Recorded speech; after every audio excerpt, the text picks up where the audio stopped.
सगळ्याला सांगतो, सरपंच घरकुल देत नाही.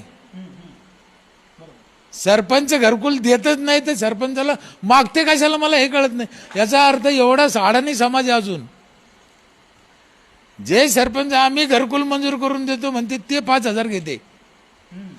आम्ही सांगतोय सरपंच घरकुल देतच नाही. सरपंचाच्या हातात घरकुल द्यायचा विषयच नाहीये. सरपंच काय पेपर तुमचा लागत असेल तर तेवढा देऊ शकतो, घरकुल द्यायचं सरपंचाच्या हातात नाही. त्याच्यामुळे मी खोटं बोलत नाही. माझ्या इथे आतापर्यंत 100 घरकुल आले असतील, पण आम्ही कधी, मी ग्रामसेवक इंजिनियर त्याच्यात दखल देत नाही. आम्हाला काही त्याच्याशी घेणंही नाही. आमचं काही आम्ही, माझं मत हे समाज हुशार झाला पाहिजे. म्हणून कोणा बाईला रहिवासी दाखला लागत असला तर मी तिच्या नवऱ्यापाशी देत नाही.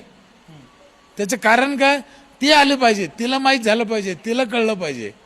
समाज हुशार कसा होईन तोपर्यंत. आतापर्यंत तसं घडत नाही.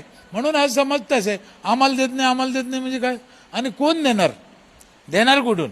मी आत्ता इथे बोलताना सांगितलं आमचा 30 लाख टॅक्स जमा होतो आणि त्या 30 लाखाचं नियोजन असं केलं की त्याचा पुढे 1 कोटीच्या पुढे गावाला फायदा करून दिला त्या 30 लाखाचा. हे 30 लाख मी लोकांकडून घेणार नाही म्हणलं, पण देणारं कोणी आहे का. देणारं कोणी असेल त्यांना पुढे या, मी हे नाही घेणार लोकांकडून.